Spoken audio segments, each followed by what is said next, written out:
اور تقریباً تمام کتب حدیث میں موجود ہے.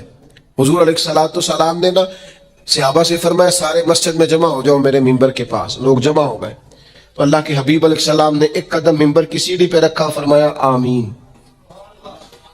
پھر دوسری سیڑھی پہ قدم رکھا تو فرمایا آمین. پھر تیسری پہ قدم رکھا تو فرمایا آمین.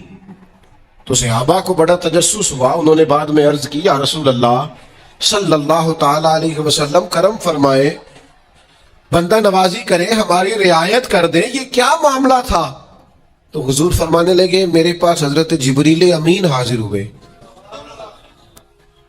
یہ رحمت للعالمین نبی کی بات سنا رہا ہوں. حضور کریم ہے, کریم فرماتے ہیں کہ حضرت جبریل آئے اور میں نے ابھی ممبر کی پہلی سیڑھی پر قدم رکھا تھا تو انہوں نے عرض کی یا رسول اللہ صلی اللہ تعالی علیہ وسلم ہلاک ہو جائے وہ شخص جو آپ کا نام سنے اور آپ پر درود و سلام نہ پڑھے. تو میں نے کہا آمین. پھر حضرت جبریل عرض گزار ہوئے یا رسول اللہ صلی اللہ تعالی علیہ وسلم وہ ہلاک ہو جائے جس نے بڑھاپے میں والدین کو پایا اور ان کی خدمت کر کے بخشش نہ حاصل کر سکا. میں نے کہا آمین. اور کریم فرمانے لگے پھر حضرت جبریل نے عرض کی یا رسول اللہ ہلاک ہو جائے وہ شخص جس کو زندگی میں رمضان ملا, جس کو اس ماہ نور و سرور شہر رمضان الذی انزل فیہ القرآن, رمضان کا وہ مہینہ جس میں ہم نے قرآن نازل کیا, جس کو ماہ مبارک, ماہ نور و سرور, ماہ طیب, ماہ مبارک رمضان ملا, پھر وہ اپنی بخشش نہ کرا سکا, وہ ہلاک ہو جائے.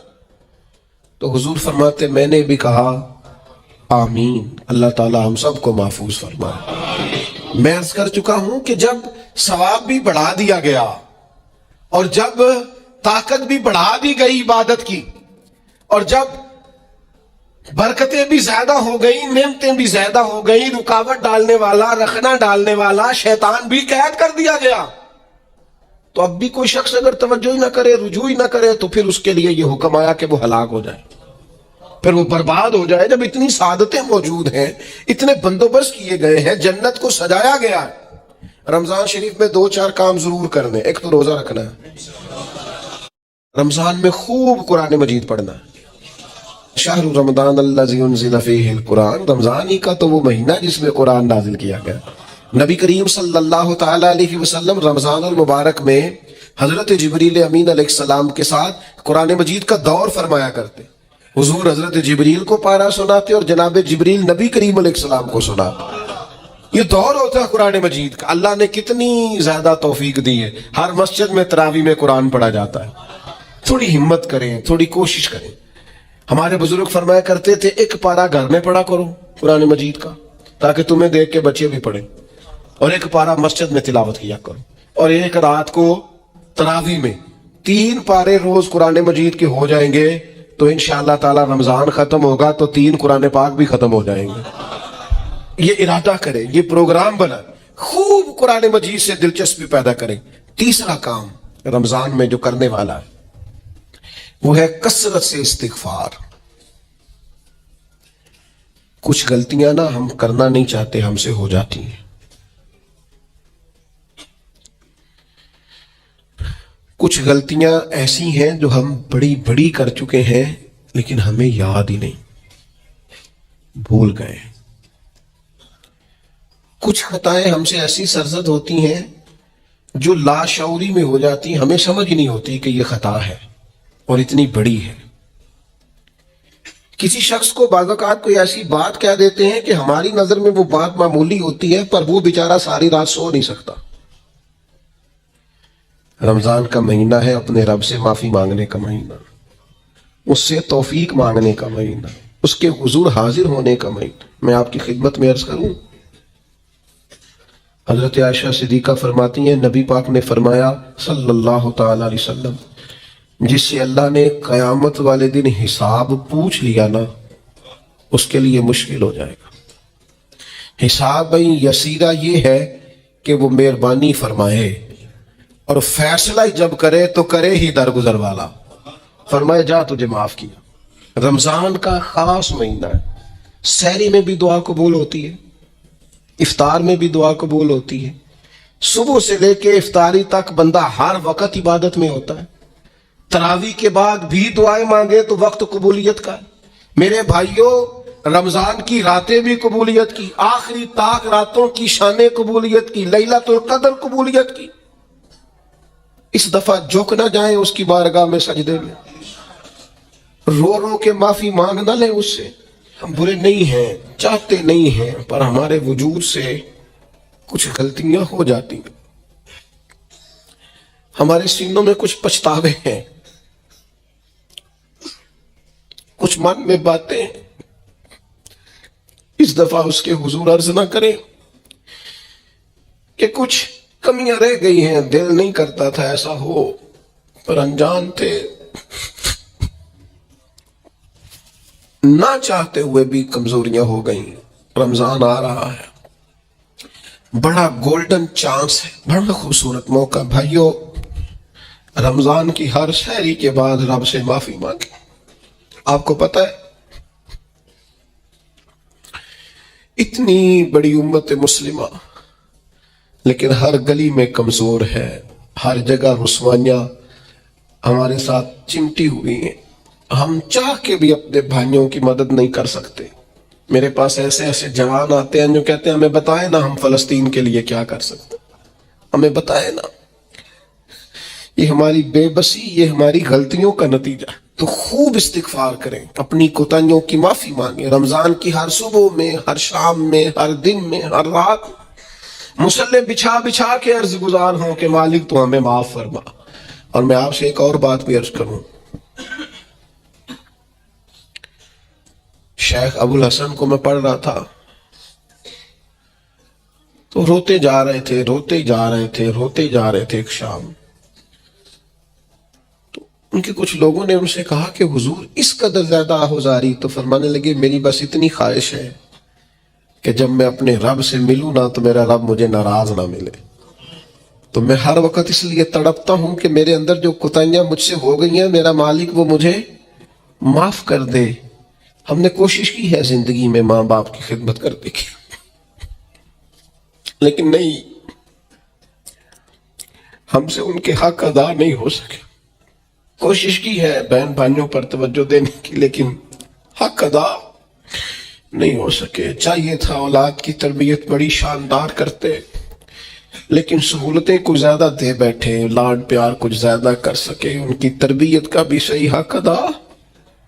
اللہ نے عزتیں زیادہ دی تھی، جواب میں ہماری خدمتیں تھوڑی، ہم اپنے رب کی بارگاہ کی حاضریوں کے بھی حق ادا نہیں کر سکے۔ اس نے ہمیں نوازا زیادہ ہے، ہمارا شکر کم ہے، ہم اس کا حق ادا۔